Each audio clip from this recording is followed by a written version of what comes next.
This month's Where Did the Road Go is sponsored by Allison Cook, Tim, and Super Inframan. Thank you so very much. And now our show. Transmission start. Welcome to Where Did the Road Go?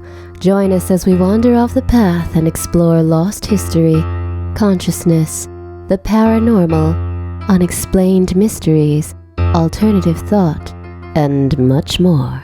We are present on the web at wheredidtheroadgo.com. Now here is your host, Seriah. Welcome to this edition of Where Did the Road Go? And tonight I am here with Emmet. And Emmet, you are talking to us from Ireland. Yep. Rural Ireland, middle of nowhere. And I very much expected an Irish accent when I called you. Yeah, I caught the bug, the virus, the language virus of the American accent when I was over there when I was very young, and generally being raised by American sitcoms, trying to piece together how people talk, how things work, living in suburbia in Dublin. Maybe I'm a bit on the spectrum as well, so the characters on the TV, I picked up their mannerisms more so than I picked up the mannerisms of the people around me, I suppose. Well, you said a lifetime of weird paranormal stuff happened to you. Oh yes, not just that, but I have, right in front of me, I've got a checklist of about 100 years worth of stories of paranormal activity in Ireland from like the 1920s or 1930s to maybe even earlier, with one of the stories right up to, the last strange paranormal thing that happened to me was yesterday. So, all right, okay. Well, why don't we talk about your experiences? And are you going to do anything with the list of stuff in Ireland?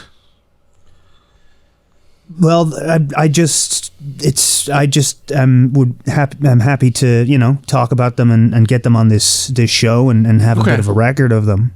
Yeah, absolutely. Just get them into the discourse and the collective consciousness of 40 happenings. I've never planned on writing a book about them or anything. I'm more into writing fiction. Ah, okay. Honestly, yeah. Well, why don't we talk about your personal experiences? If we have time, we'll do that. If we don't have time, I'll bring you back and we can talk about just those. Yeah, I kind of almost wanted to go chronologically and bring in my personal experiences at the end, starting in the past and bringing it up to me. Because if we're going to talk about my personal experiences, I have a lot of sleep paralysis and strange dream encounters that could almost be a whole show in itself. Okay. So I'd love to go back and tell the stories that have been passed down to me. First of all, before moving to my own experiences, because some of them actually come back into my personal experiences. Okay, all right, absolutely. Whatever way you want to do it. Let's start with that.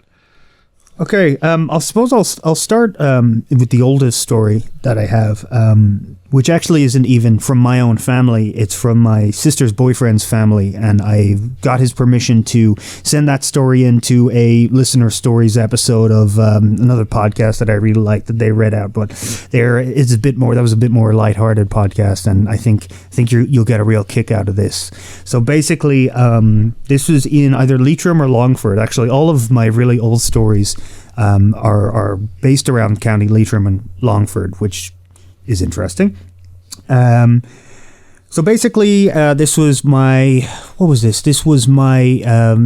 sister's boyfriend's grandmother. When she was young, there was this problem where all the cows were giving sour milk. Cows were giving sour milk, the milk was going bad, or they weren't giving milk, things like that. And they couldn't figure out what was going on. And this kind of drifter priest came to town, who had I'm trying to remember, he had a mirror or something that he did divination with, or it might have been even been a bowl of water, but that's probably my occultist brain just going to that association. But basically, he was doing this divination, and he was going, okay, I can tell you what's going on. He was like a Catholic priest. He was like, I can tell you what's going on and I can make it stop. And he did his divination, and he was saying to some of the men, I suppose, in the town. All right, tomorrow morning at like 5 or 6 a.m., we get up, you follow me. And they get up the next day, they follow him to one of the farms, and he leads them to see a hare going from cow to cow, drinking from the udders. And he cries out to the hare, and he goes, "Stop in the name of the Lord," or whatever. And they chase the hare, the whole town people chase this hare through town, up it back into the countryside until it gets to the house. They watch the rabbit run into the house of this old woman who I seem to remember him saying her name was like Biddy Riley or something like that. And they knock on the door, door's unlocked, and sitting on the rocking chair is Biddy Riley, exhausted, sweating, as if she has just been running from the entire town. And after that, the cows stopped giving sour milk. Wow. Yeah. Okay, that's an unusual one. Yeah, that is a very unusual one. Leitrim's a weird place now.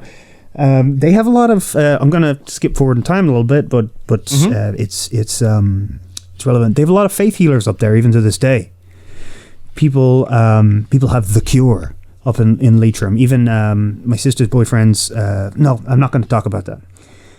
There's a family member that they have who has the cure. Right. This is one of the reasons I wanted to use a pseudonym. I'm not going to go into details of who's who, but basically, yeah, that's fine.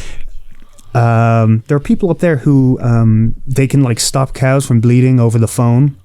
Huh. There are people who I heard a story about a guy who he was sick and he went to a faith healer, and she made him sit down and put his hands on in a bowl of oats while she sat in the corner and prayed the rosary. And he watched like the oats like go down, the amount of oats in the bowl go down until there was barely any oats left, just a small amount. And she says, "Did you see that? The amount of oats that left that bowl was how sick your heart was, and now you're better." So that's interesting. And there was even a case of a chap ringing up another chap and saying, "Look, my cow is sick. I heard that, you can heal him. Please do that." And the chap was like, "You don't believe in any of this, do you?" And he was like, "No." He's like, "Well, I pass it on to you." And then from that day on, he was able to do it. Okay. Huh. Yeah, I've no idea. I've no idea how that works. I've no idea why it's in Leitrim. Maybe a UFO crashed there or something, and they're passing the, astral technology on from one person to another, but that's just the stories. Maybe it's some kind of earth energy, too. From me being in Leitrim, there's a goth festival that's in Leitrim every year. I was up there a couple of years ago and doing yoga up there. I believe it. It's a really beautiful spot. You can really feel it. The air smells fresher than fresh up there, Huh. Okay.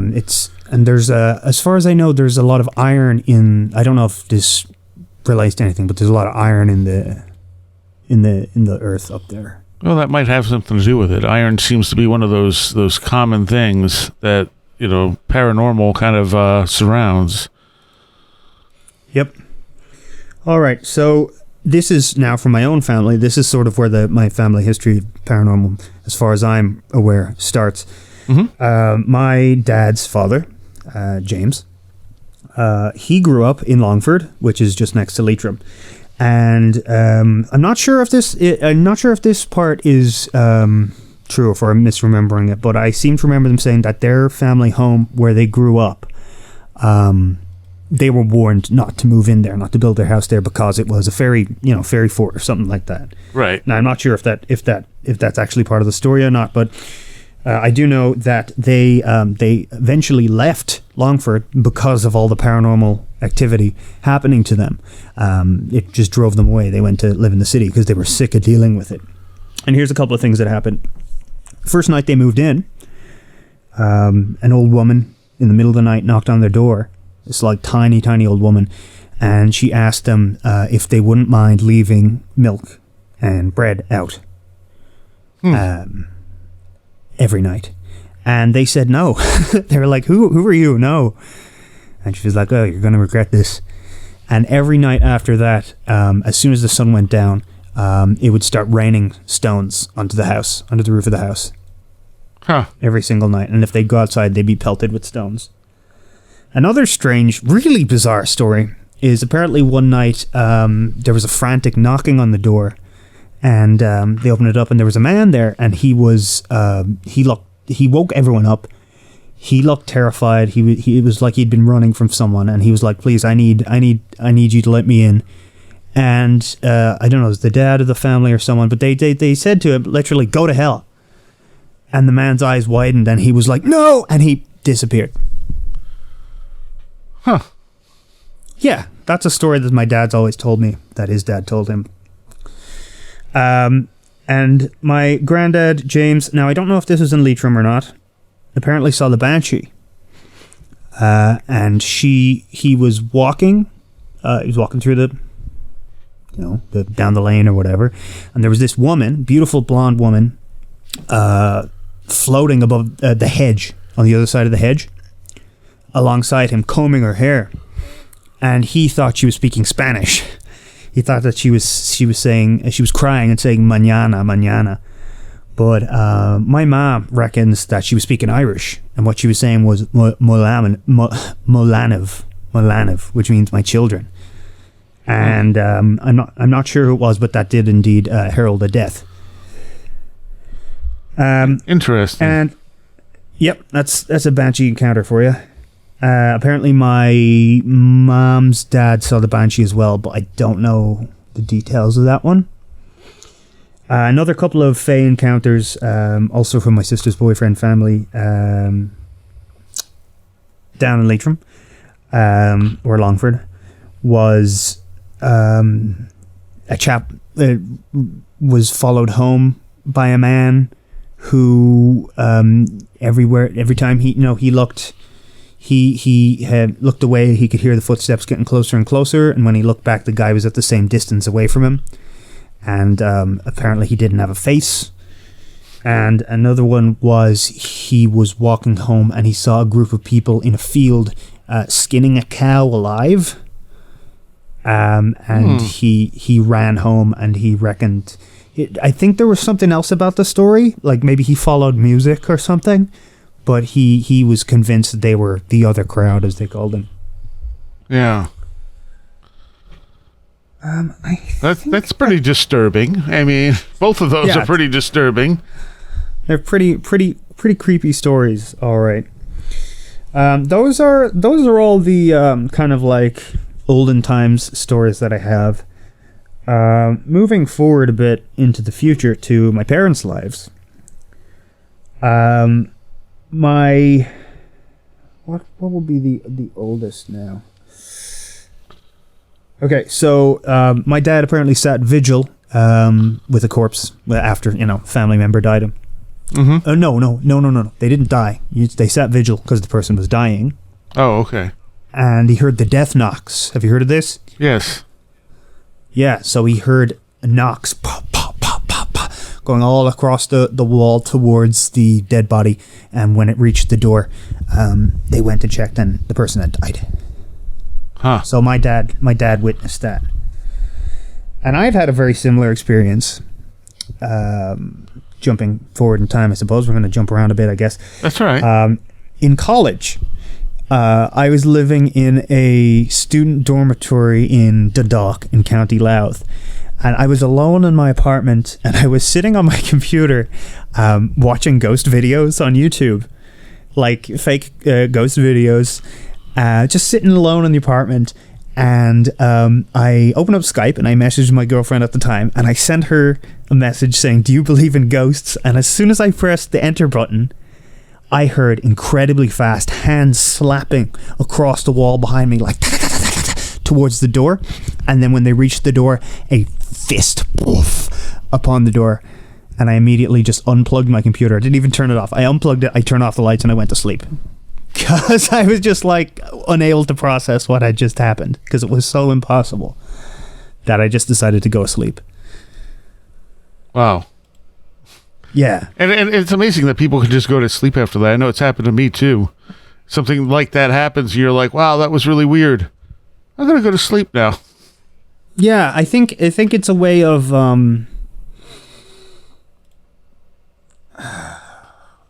it's a way of when it's like I don't necessarily want to say traumatic, but when it's so unignorable that you have to find a way to edit it out.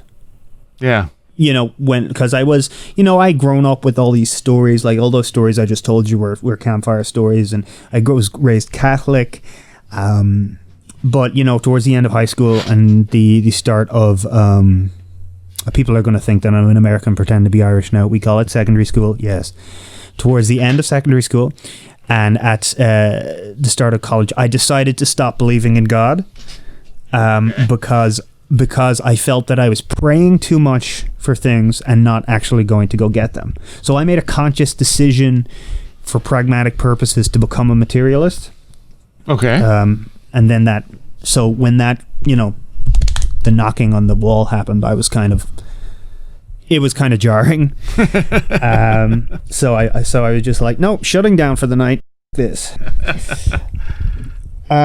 Okay, so another experience, this time that my parents both had was, I think they were pregnant with me, or might have been pregnant with my sister. And they were driving down the motorway, and I don't know if their car stopped, but all the lights went out on the motorway. And they say, a Celtic warrior bounding across the road, followed by two giant Irish wolfhounds. And then, after he crossed the road, the lights went back on. Which is incredible to me. Yeah. The more I think about that, the more like, wow. So yeah, they say that they saw that. And I think my grandma was in the car with them at the time, but she was asleep, and they woke her up afterwards like, oh my God, did you see that? And so that did she see it? No, she was asleep. Oh, okay. No, my mom and dad saw it. So let me ask you about the materialist thing. Like, for something like that to happen doesn't necessarily provide any kind of evidence of God so much. Yeah, but I think so. When this was around like 2008, 9, 10, right? This was around the time Richard Dawkins was big, right? So, it all came part and parcel, really. If you stop believing in God, you've got to fully go into materialist science. That's, you know, what the culture dictates. And, like, part of me still believed in ghosts and fate and synchronicity, even though I didn't have the terminology for it. I used to make a lot of decisions based on coin flips. But part of it was also, it took me a while to really settle into this, but part of it was also trying to convince myself that there isn't an afterlife, so I would live with more agency. So I'd be able to learn to live with more agency. Okay. Which got me to a certain extent, but then I found myself, after a while, becoming quite insecure and territorial. Very kind of like toxically masculine, sort of. So I actually turned back to spirituality to try and find a way to soften myself. And then, of course, once you open those floodgates, the phenomena comes back, and eventually there's no getting the toothpaste back in the tube there. Right, yeah. There are certain experiences that are just undeniable, and you're like, okay. Absolutely. I did have my one moment where there was no turning back was quite incredible, but I'll get to that. Okay, all right. So the next experience from my parents' life was when my ma saw Flannel Man. Oh. Yes. She's always told me this story of one night she woke up in the middle of the night and she saw what she claimed to be a Native American man standing at the end of her bed. And she woke up screaming because, there was a man in her bedroom. Mm-hmm. And she always told me that she thought it was a psychic spy sent to spy on her. And I always just went like, okay. But my mind was like, that's weird. Like, what kind of weird, like, James Bond secret life were my parents living? But then right. I asked her a couple of years ago, and she said it was a weird co-worker of hers who used to talk in very spiritual terms, and that she actually, like, my ma is very materialist, but both my parents are very psychic. Like my dad's had premonitions. My dad has had a lot of premonitions, and he said he actually told me to talk about this. I even forgot to make a note of it. I'm glad we mentioned it. He said he used a Ouija board when he was a kid and got possessed. Oh, yes, and he's been terrified of the paranormal ever since. He watches Christmas movies every Halloween to try and get his mind off of these things. What happened to him? Do you know? I don't know. I'm hesitant to ask the details. He's a pretty sensitive guy. Oh, okay. All right. Well, Yeah. I figured if he wanted you to mention it, that he may have told you a little more. I don't know. I think I asked him a bit about it, but it's a blank in my mind for some reason. I just know he used a Ouija board. Something horrible happened, and he was terrified of the paranormal after that. I think if he wanted the world to know the details, he would have told me more that I would remember. Gotcha. Okay.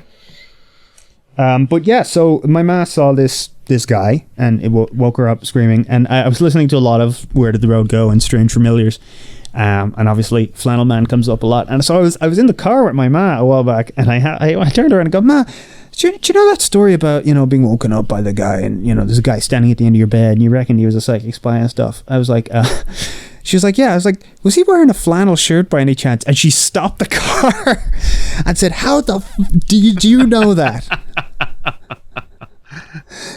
And I was like, "No way." So that's an interesting thing. Yeah, definitely. And nothing came of that, I assume. Nothing came of that. She did have a final showdown with this woman, or with this coworker that I won't give the details of. It's not my story, but she basically she had this kind of subtle moment where she knew that her defenses were up fully, and this woman gave up. So that was interesting. Yeah, my ma's an interesting. She's a bit of an astral fortress, to be honest. Like I had this dream once. She was very sick, and I had this dream where a faceless entity in a hearse pulled up in the front of the house and knocked on the door. I answered the door, and I was like, "Who are you?" And he was like, I can heal your mother magically. Let me into the house." And I was like, "That's not my call to make, man. Go up to her window and ask her yourself." And the thing crawled up to the window, and the window was blacked out by garbage bags. And he was like, "I can't see in." I'm like, "Well, I guess you can't come in." And that was the dream. Wow. Yeah. Right. So let's move on to another one. Arizona. I have a very that's after Arizona. Okay, so Arizona. I have a very, very vivid memory that I thought was a dream for a long time. Still could be a dream, but where we were standing in the desert at night, watching a lightning storm, me and my parents, probably not my sister. No, my sister would have been born at that point, so maybe my little baby sister at that point, standing in the desert with a couple of my parents' friends, watching a distant lightning storm. But I remember vividly seeing like a gateway in the sky, like this rift with like a massive eyeball, like made of fire and lightning, like the Eye of Sauron. And it terrifying me. And me like hugging one of my parents' legs and just being like, "What is that? Is that normal? Do none of you see that thing?" And I thought that was a dream for the longest time, but then I found videotape footage of that lightning storm in the desert. Oh. So either I was there with them and saw this thing, I was asleep and astral projecting there, or I was there with them and then dreamt about it later. But it was very vivid, and I don't know if we go talking about my dreams and my sleep paralysis, you would get the impression that I'm always dreaming about strange entities and things. Mm-hmm. It's very rare that I dream of something so unreal. You know, most of my dreams are strange applications of the mundane. So there was nothing. There was nothing in the video that suggested what you saw, though. Just lightning. Just lightning and desert. No big god eyes. So, yeah. So that's a strange one. So, when we got back from Arizona, we had to get a house to live in. And while house hunting, my dad had a lot of dream visitations from his dead Uncle Tom. And it was always after they just looked at a house. And then whenever he'd go see the house, he'd go to bed and he'd have a dream. And Uncle Tom would show up and show him something about the house that wasn't right. Like he had one dream where Uncle Tom was tapping the wall with his cane and water was coming out of it. And then they looked into it and it had bad pipes and it was a badly built house. They couldn't move into it. He had one dream where, this is a weird one. This is a very strange thing. I'm not sure how it works, but this is what I was told. He had a dream where Uncle Tom looked under the couch cushions of the couch in the house that they were looking at, and there was this like bright light. So they went back to the house and checked under the couch, and someone had apparently taken a crap all over the inside of the couch. Wow. And they reckoned that there were people who would break into the house and like... This is what my dad said. He said, I found out that there were people who would break into the house and take a crap in the couch. Like, that doesn't make any sense to my brain. No. But that's what my dad told me. I don't know how you'd find that out or whatever, but yeah. That is an odd one. But it is Dublin. And then finally when they found the house we eventually moved in to and that I grew up in until I was like 11, he had a dream where Uncle Tom was like, yep, this is the place, smoking his pipe, looking all happy and welcoming. So that carries into an experience that I had when I was a child that I have no memory of. But apparently when I was a young baby, I used to talk about a nice man who would come in to my room at night and talk to me and stand at the end of my bed and talk to me. I have no memory of this at all. But apparently one day that I went into my dad's office and I pointed at a photo, said, that's the man. And it was his Uncle Tom. Huh. Yeah. Well, I mean, that's not too shocking, really, when you think about it. Nope. It's kind of a guardian angel type experience. And now I'm a practicing occultist. I've tried to make contact with this Uncle Tom before to no success so far. Of course. I've had contact with other dead relatives and things. Nothing super vivid. My granddad, I suppose my immediate granddad on my mother's side is the one that I knew the closest, and he has appeared in dreams the most, in various different, with various different kinds of moods and appearances. Yeah, no, I've never been able to make contact with that guy, which is unfortunate because he seems like a strong presence who would be useful to be in touch with. Yeah, no kidding. So, I think that's pretty much all of my parents' encounters and stories that they've told me. That's all I have written down. So that didn't take as long as I thought it would. Is there anything of that great barrage of information I just gave you that you want to unpick? Not that I can think of. I was unpicking it when things came to mind. That's unfortunate. I probably should have left some more space to get into it. But yeah. Okay, so let's talk about my own experiences. All right. Let's talk about something simple first. Tell you about my UFO sighting. Okay. I think it was last year or 2 years ago. At the front of my house, just at the front of the house I live in, 6 lights appeared and did like crazy maneuvers.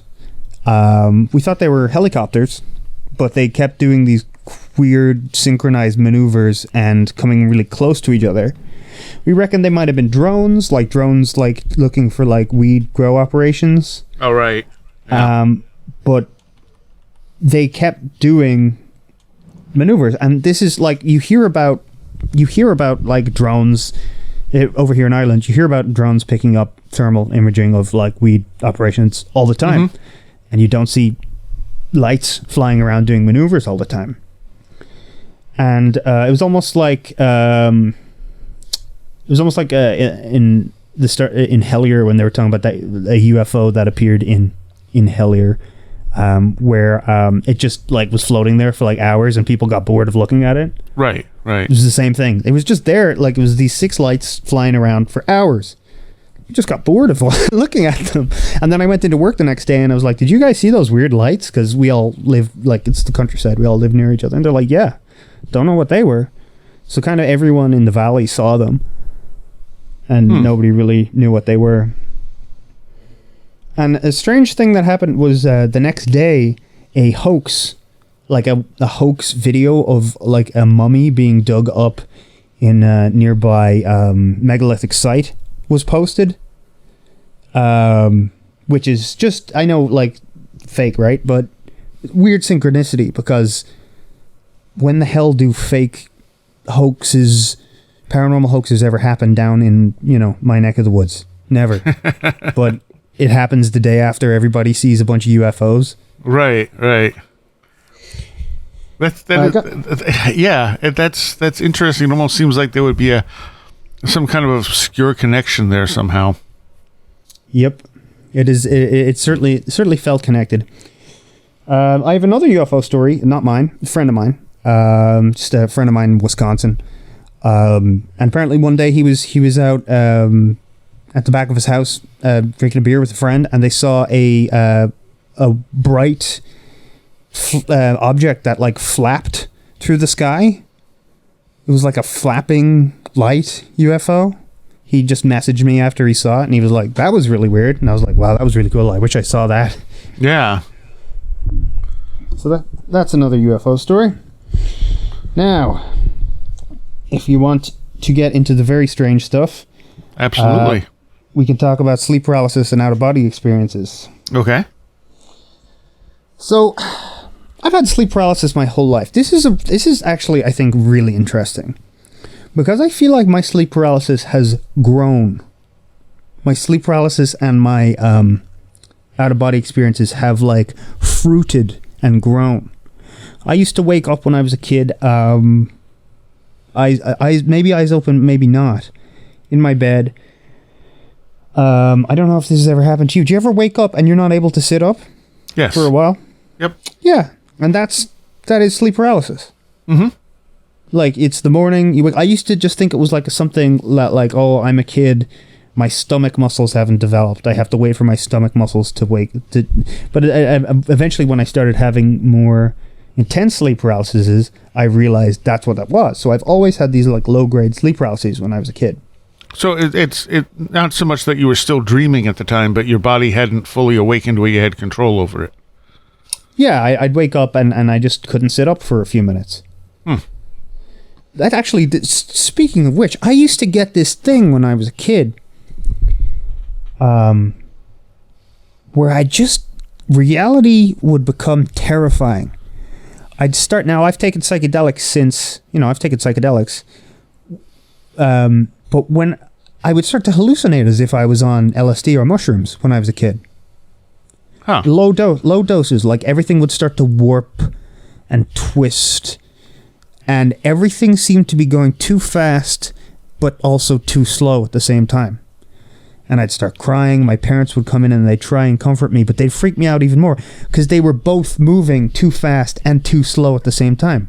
Every time they spoke, it had a strange rhythm to it that was so uncanny that it just really disturbed me. My parents called it the wrong signals to my brain. Eventually it went away. I wonder if it could have just been excess DMT production.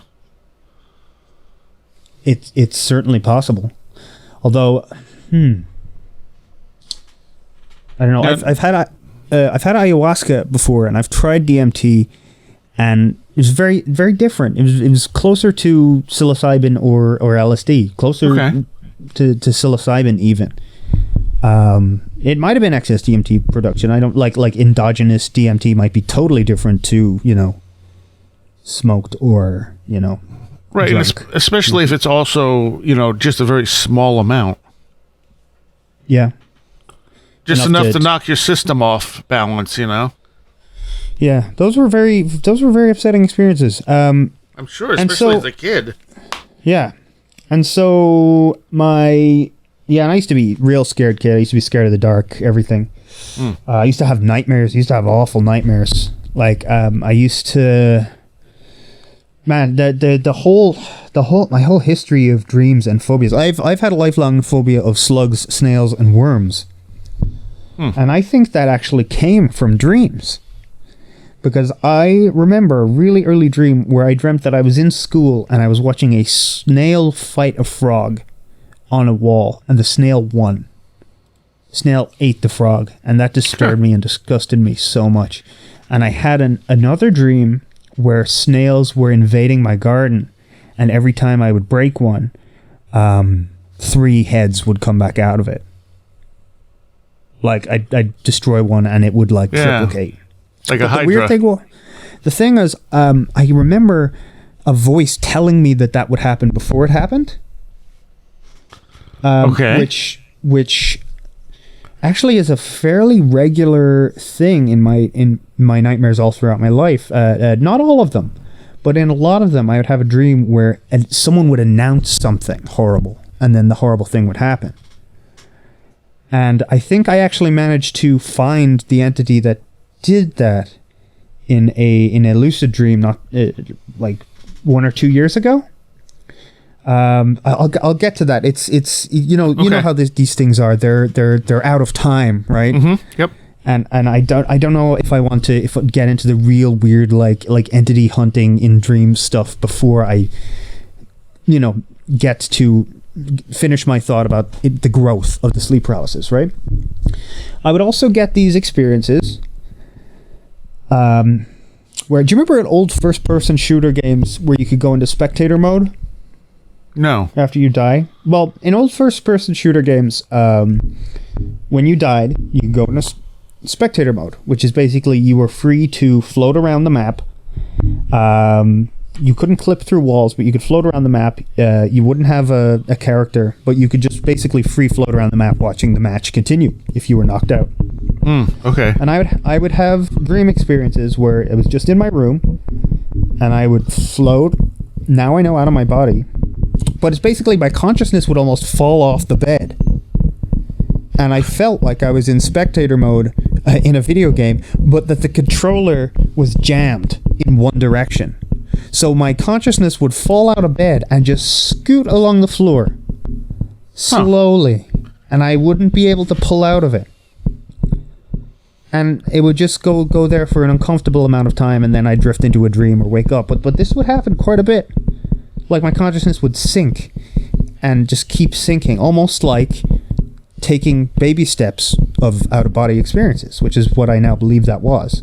Yeah, it sounds like it. So I also had this. Now I'm going to talk like kind of deep dream mechanics here. Like this is not. I find this stuff very interesting because it seems to be the limits of dream being stretched. I've always had lucid dreams because I always had nightmares. And to get out of my nightmares, I learned when I was a kid that I could get out of my nightmares by shutting my eyes really hard in my dream and waking up.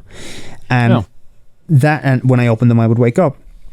because I couldn't run from whatever it was. Like, I remember one of my earliest nightmares was I was in my bedroom and I was looking out the window at the moon, at the face in the moon, and I was making faces at the face in the moon, and the face in the moon was making faces at me. And I woke up my parents to say, hey, the face of the moon is making faces at me. And they were like, okay, let's go downstairs. And we went downstairs, and then this bright light, we had kind of a frosted glass door into the living room.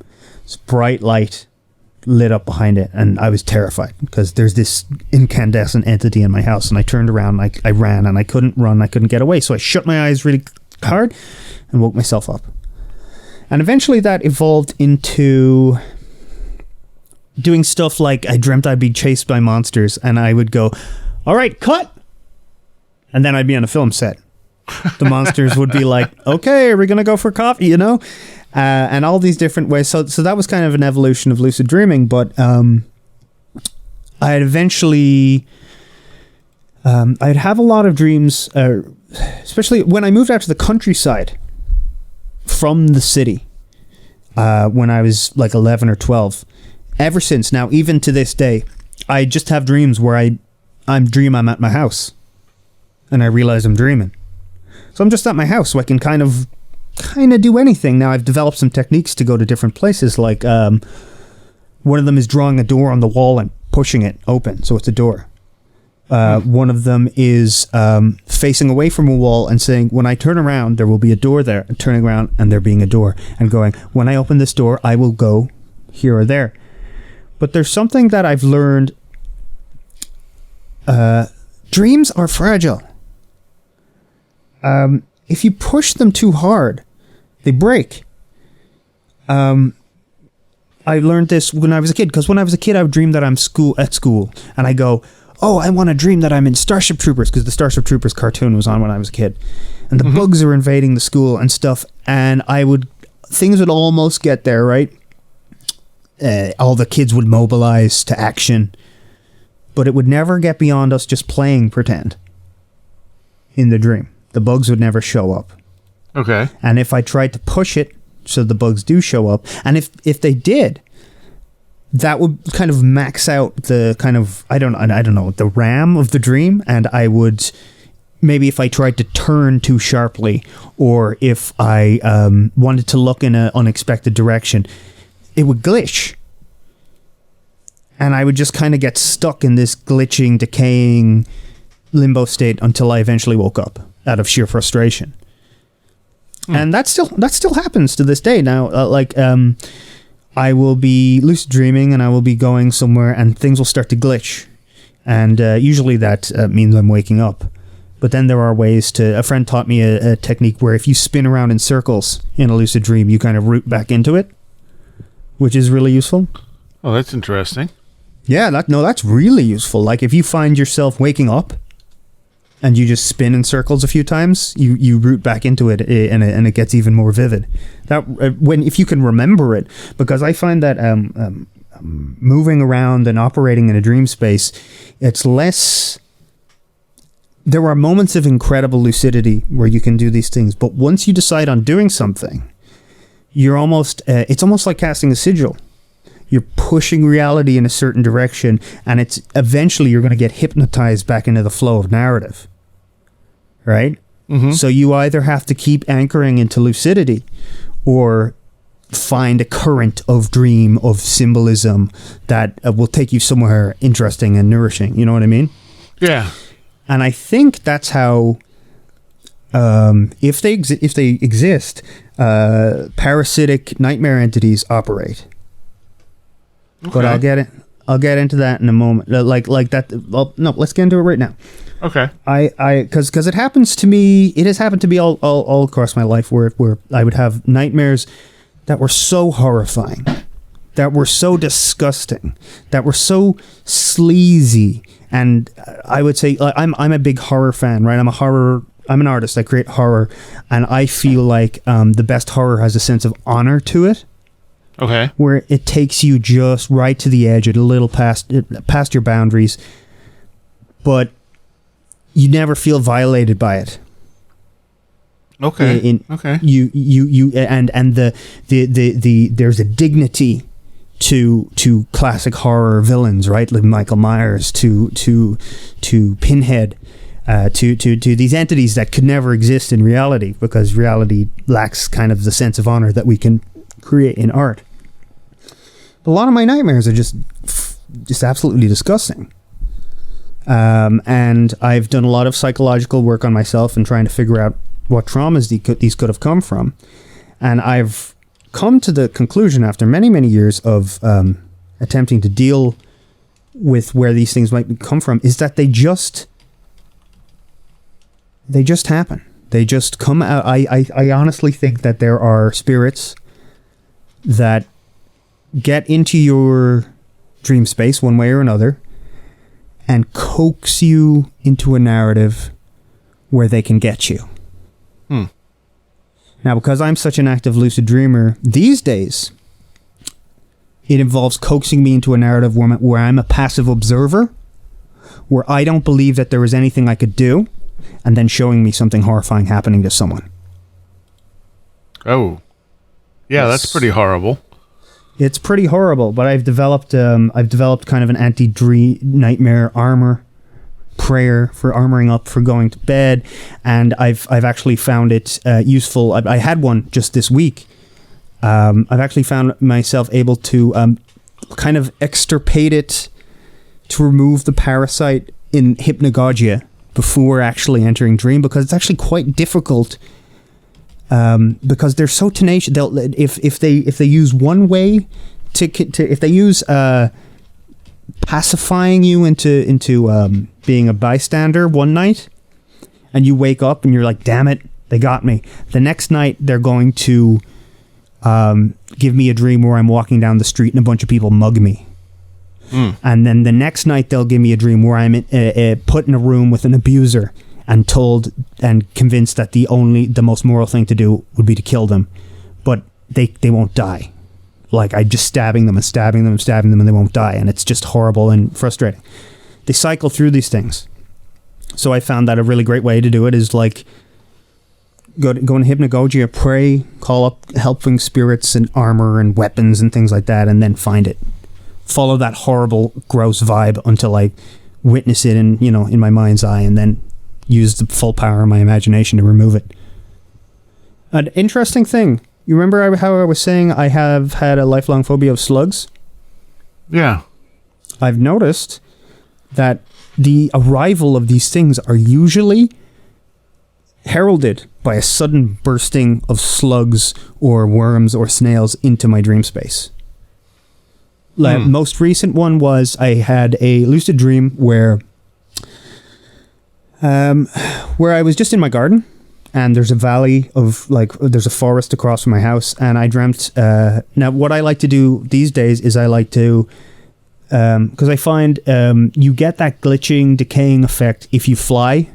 I used to do a lot of dreaming where I would try and fly into outer space, and that worked wonders once. I flew in outer space and was like in touch with the universe, and came back to Earth and was hypercharged with like cosmic power, and was able to make all these kind of things happen in the dream.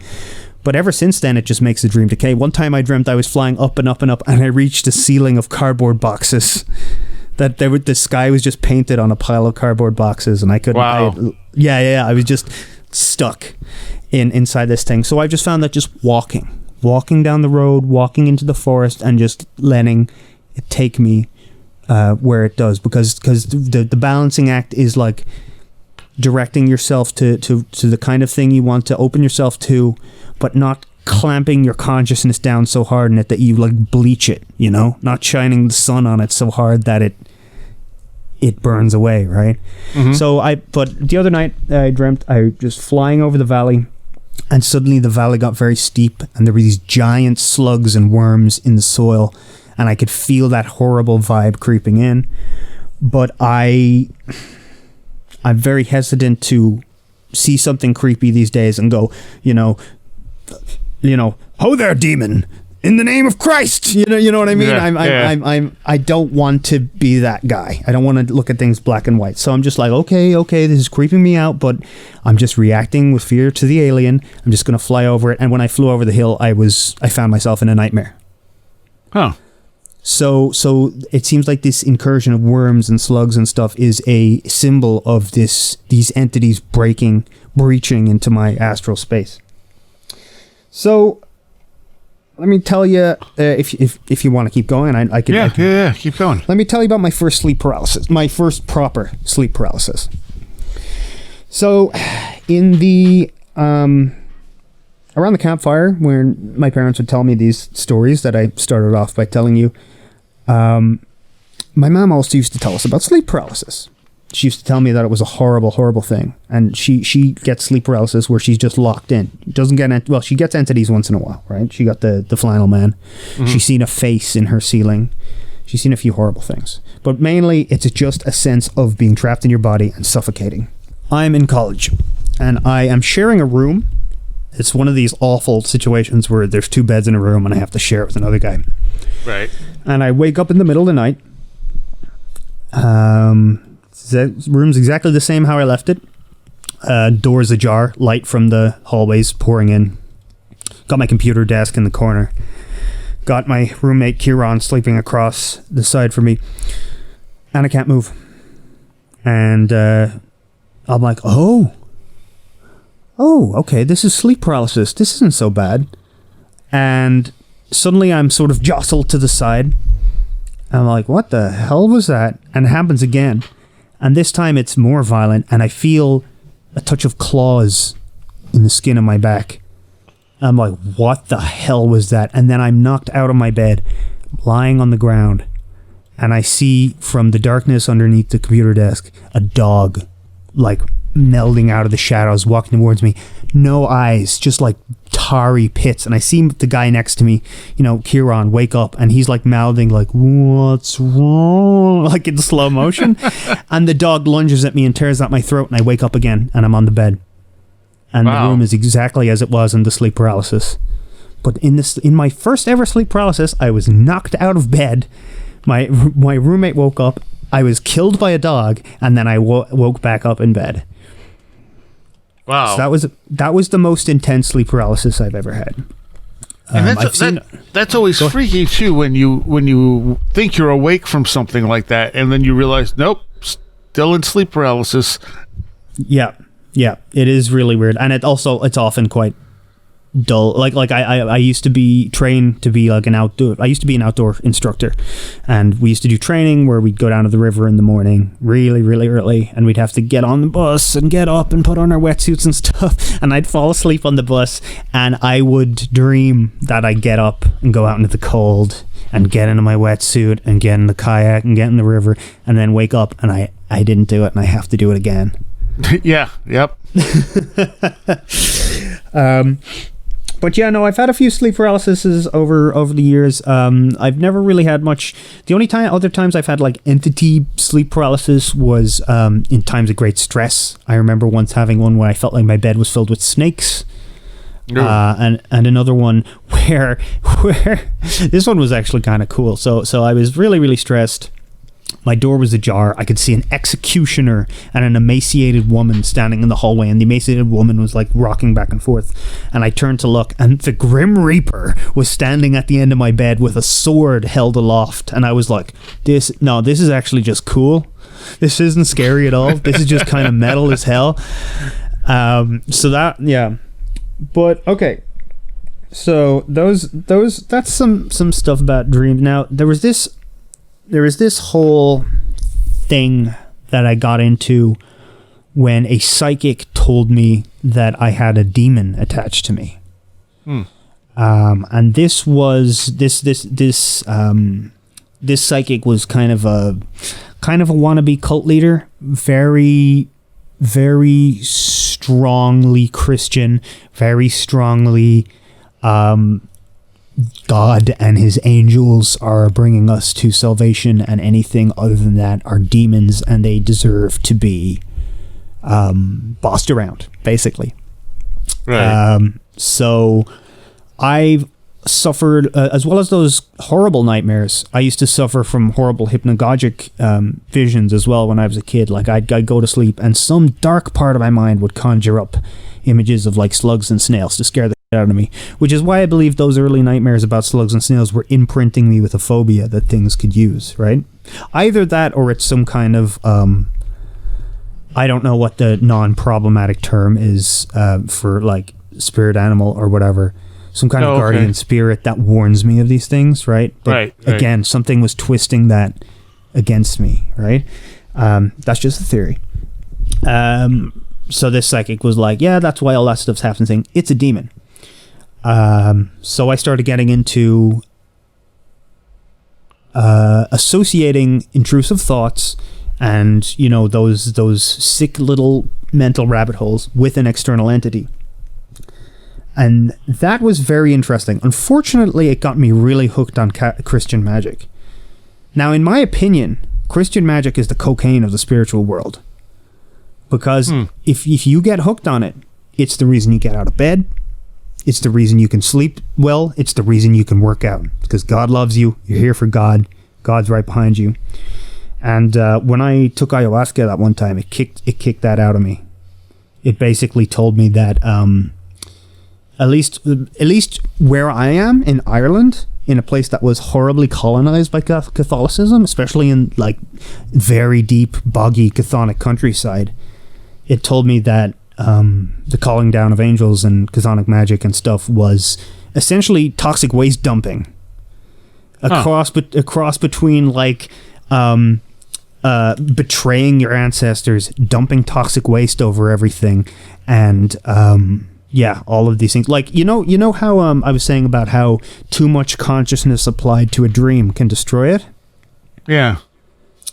The consciousness of a higher being, like, you know, the demiurge and Christian God and the angels, applied to the liminal, applied to a spiritually active area like the Irish countryside, is, I feel, much the same.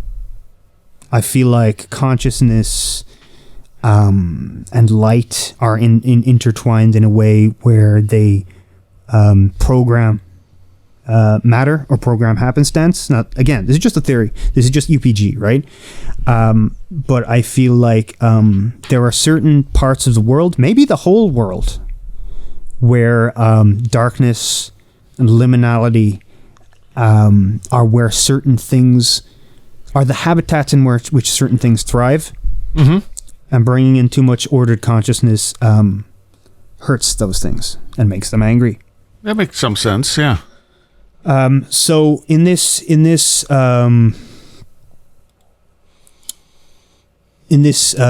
pursuit of this demon, it ended with a dream that lasted a week in dream.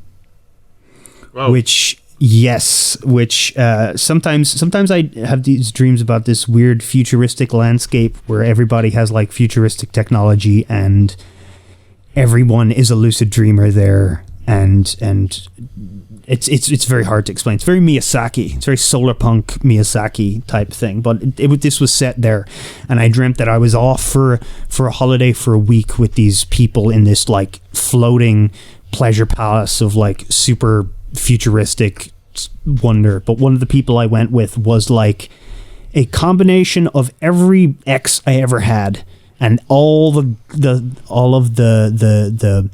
a combination of every ex I ever had, my mother when she's angry, you know, every like female figure that I've ever known, everyone you've ever met that you don't want to broach the subject with, right? Right. And the whole dream was me trying to have fun with these people, while this person was telling all of them that I'm the worst person in the world and like being really snippy at me, and me just being like, I need to figure this out, and me trying to talk to them, but also being kind of afraid to talk to them. And the dream kind of ended. This person kept getting worse and worse and worse and trying to get to me more and more and more, and I kept trying to get through to them. And eventually the whole thing dissolved into just being in my living room. And there was this woman there like covered in blood. And it was super lucid. And she was terrifying. She was covered in blood and snarling and just like 100% don't come near me. And I just sat down next to her and I just was like, look, I know I did something to offend you, and I'm really sorry. But we can. I know you're a good person, and I know I'm a good person, so we can talk this over." And she turned to me, and her eyes turned yellow, and she went like, "Ugh," and all these tentacles started coming out of her mouth, and I suddenly realized what that was, and I'm like, "You're the fucking demon, aren't you?"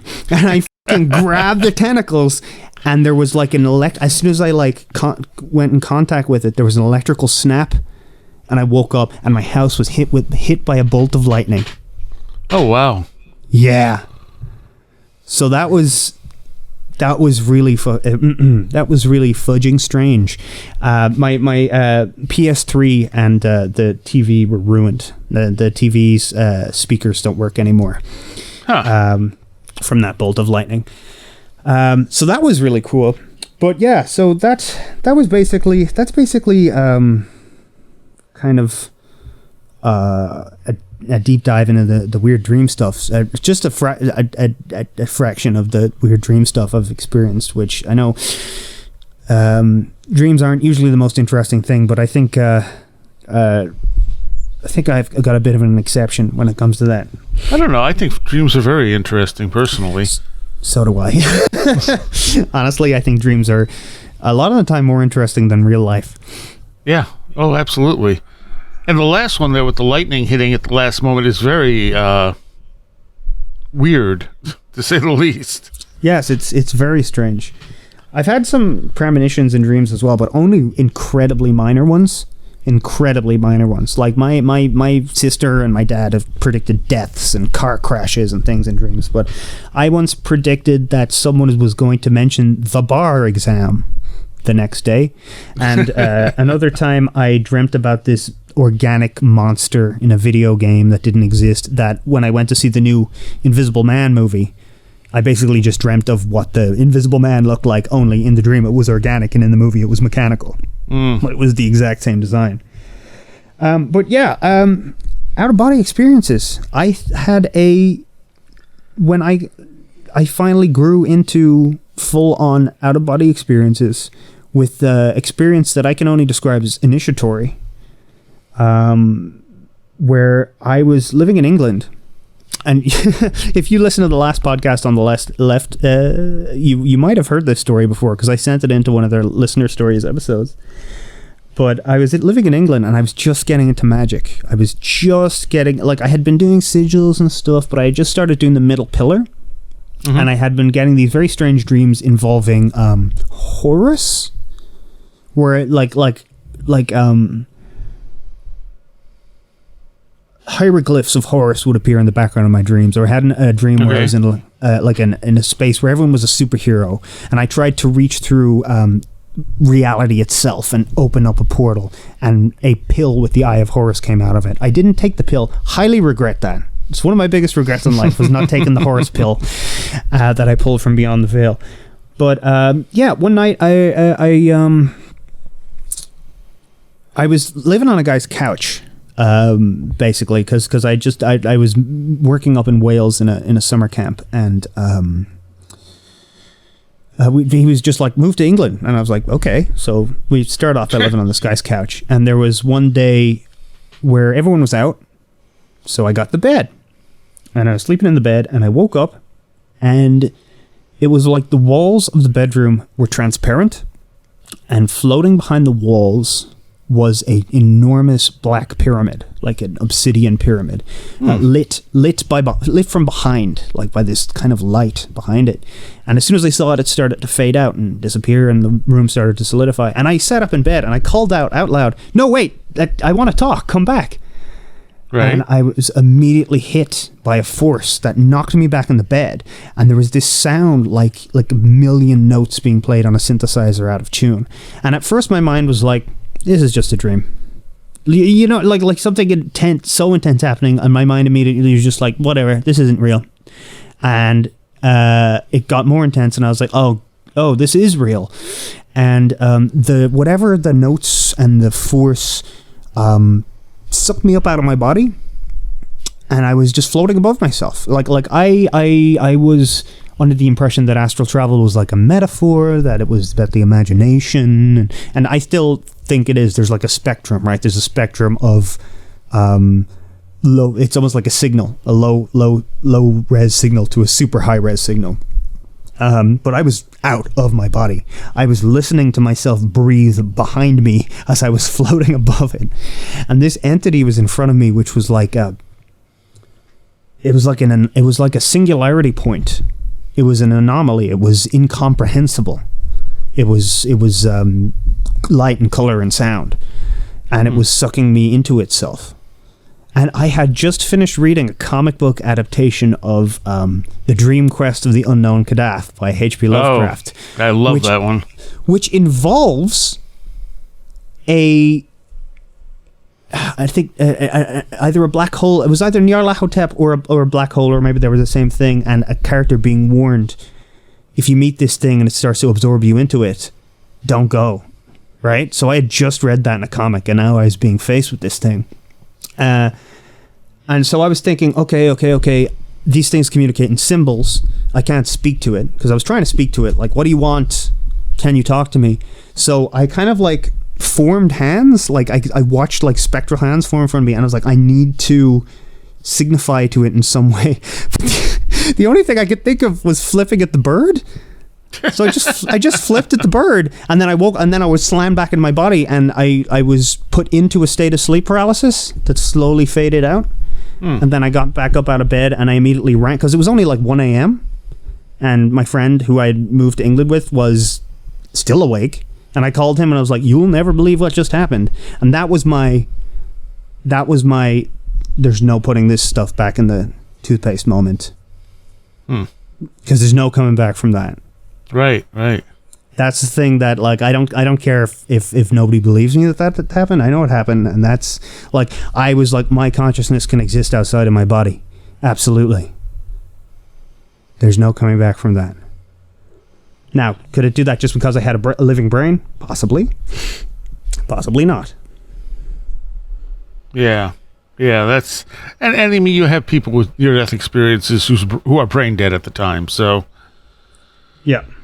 And I don't know that a living brain is necessary. Since then, I've had a few out-of-body experiences. Not much to write home about. I found out that... one sleep paralysis experience I've had a lot is, do you ever have an experience where you feel like something's trying to pull you out of bed?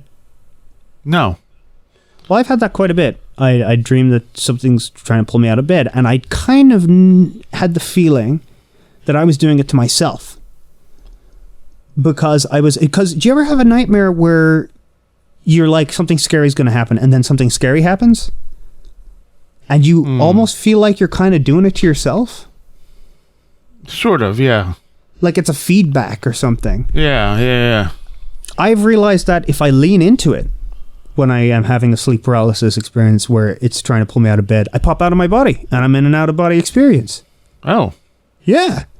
And then I immediately run down the hall and jump out the window and go flying around.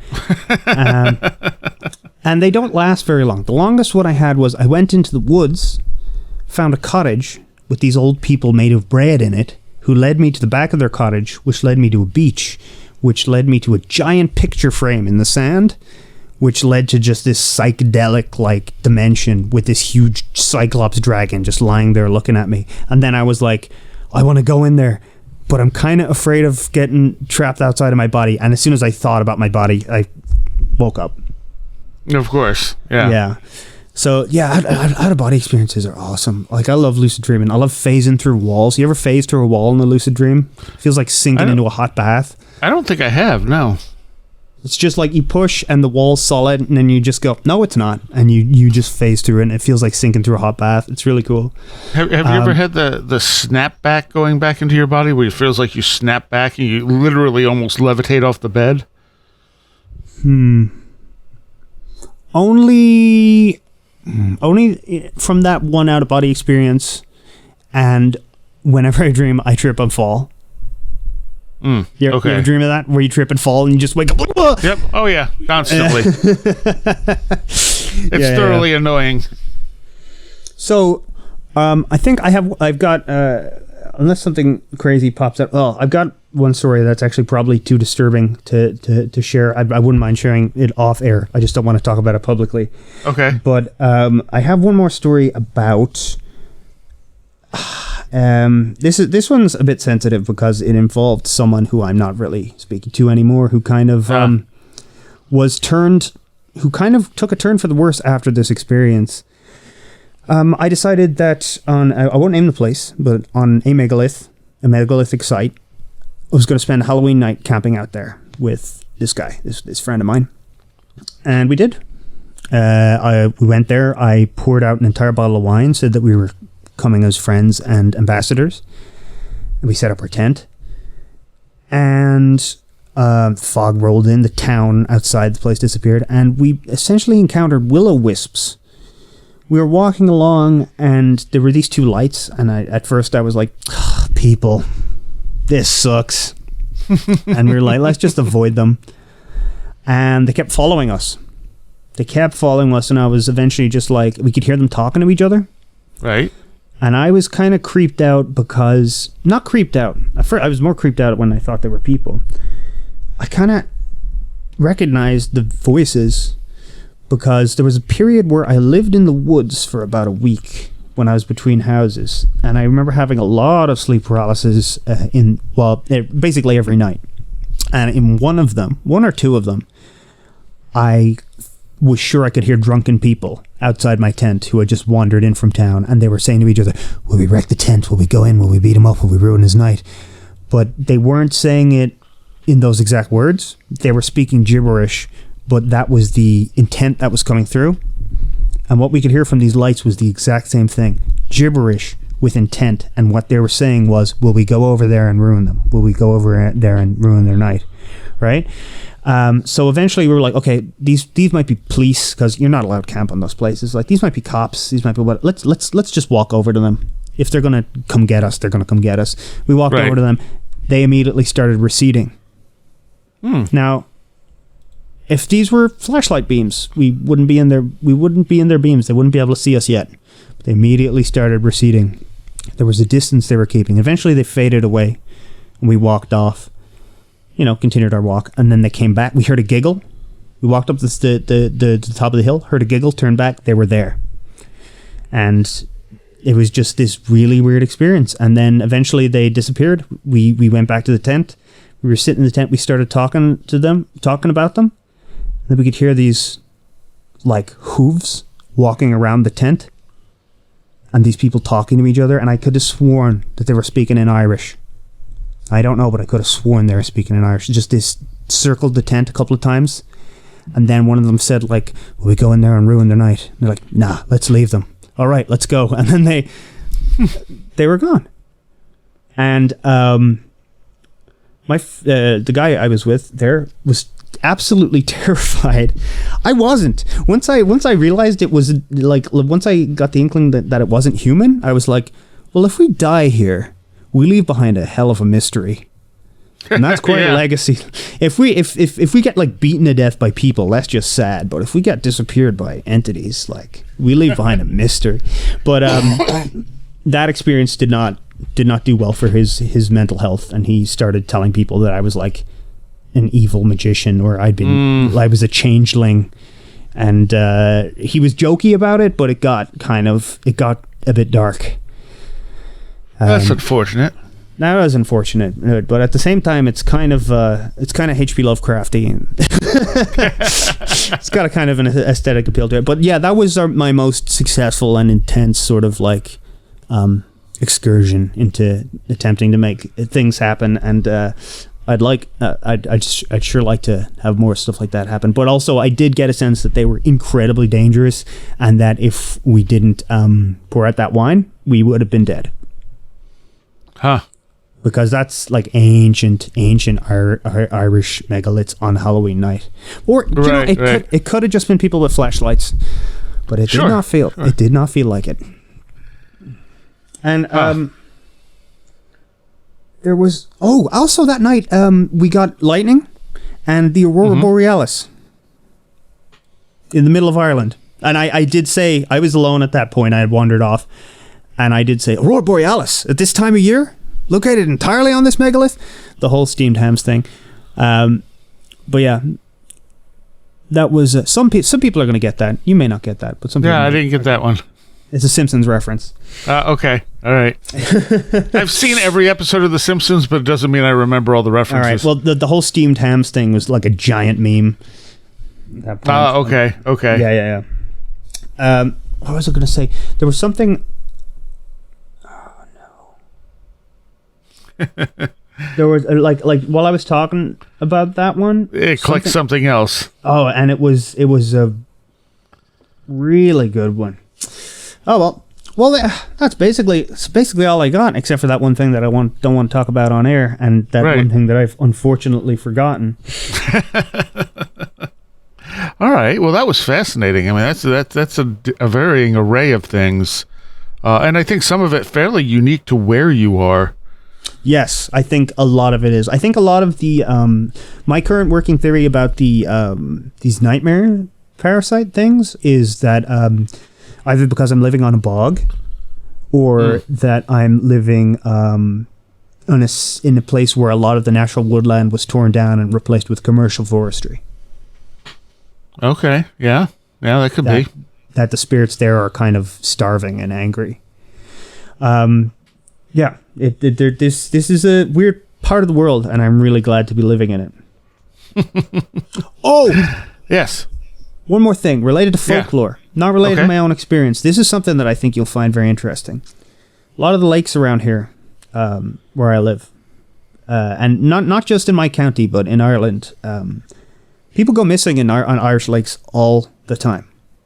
All the time. There's a place in, it's a lot of the time it's chalked up to underwater vegetation, grabbing people and keeping them down. There's a place in Glendalough in Ireland. It's a lake. Everyone who's ever gone in it has disappeared. They reckon there are underwater tunnels with currents that suck people under, which makes absolutely no sense. And there's a surprising amount of folklore in, especially around here, of mermaids. Inland mermaids living in lakes that snatch people up. So if you're ever around Ireland, don't go swimming in random lakes.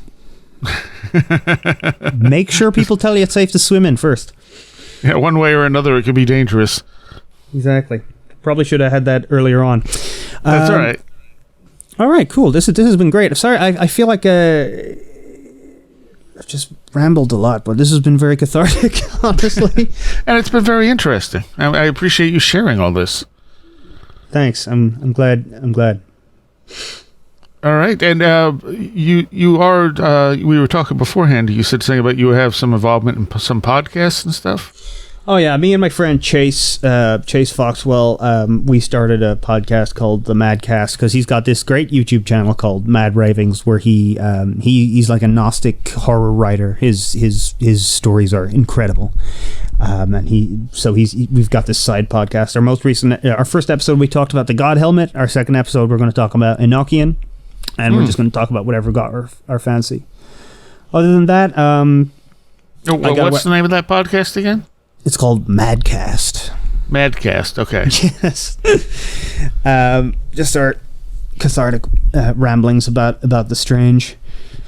And other than that, I've got a music project called Surgery Head. It's dark synth. Oh. I write. I've got a book of short stories out that's not just by me, but by various authors. It's called Break the Walls of Heaven is the name of the anthology. Okay. And it's by me and some of really, really great writers like Mike Wazian, who is my favorite writer. He doesn't have a hell of a lot out, but when he does drop he has some work done in the Gore Shriek, the revival of the classic 80s horror comic Gore Shriek. He's got some great comics in that. I've got a new anthology coming out very soon called To the Heart of the Dark, which is going to be all me. And I've got a YouTube channel, again, under Surgery Head, where I've made a bunch of movies, horror comedies. I just make a lot of art. Oh, yeah. I dropped a slasher movie there at the start of the summer called Hitchhiker, which is my first kind of like serious horror movie with like gore effects and stuff. I'm really happy with it. I love making movies. It's very expensive and very time consuming, but it's great. And the process almost of making movies is almost better than having the product. It almost feels like the product is a waste product of the kind of alchemical process of making the film. It's such a satisfying process. But I say waste product. They're pretty good. Okay. All right. I'm going to check them out. Thank you. That means a lot to me. But yeah, that's I'm on Twitter at NamelessWretch or at SurgeryHead. Okay. All right. Well, thank you so much, Emmett. Thanks so much for having me on. I hope some people get something out of listening to these experiences. I want to thank and give a shout out to all my Patreons who help support this show and keep it going. It really does help keep it going. And I want to particularly thank Tim, Super Inframan, Allison Cook, Patricia W., Barbara Fisher, Will Powell, Big Boy Limina, Craig Parmenter, Walker, Joanna Rojas, Maddie, David Moore, Vincent Trewell, The Great Change, Stone Wilderness, Luke Osborne, Becky Trainer, Chris Barr, Rob Drummond, Alex Whitcomb, Edu Camahort, Tactical Therapist, Janet Bunderson, 36 Dingo, Sam Sheeran, Jennifer Campbell, American Rambler, Kevin, John Rutledge Foster, Eric Citron, Andy McNamara, Sasha Jorg, Matthias Sunby, Dominic O'Malley, Christopher Vaughn, Riker and Stark, J. Otto Bullitt, Jose A., Roger Gonzalez, Craig Cicernos, Ray Benedetto, Linz Jackson K., Alfred Tuttle, Matthew Sproul, Kevin Schreck, Patricia Giaquinta, William Lovelace, Mark Brady, Chris 646, Carla Mahoney, and James Lattimore. Thank you all so very much. All right, I do have an extra piece from Emmet that I'll be putting up for Patreons if you want to become a patron. It's www.wheretheroadgo.com and click on the Patreon link. I'm going to be giving some other options hopefully soon other than just Patreon, but that's a work in progress at the moment. I also want to thank you to everyone who helped out donating for my flood relief. I'm still not quite, I don't know how to say it, out of the water yet.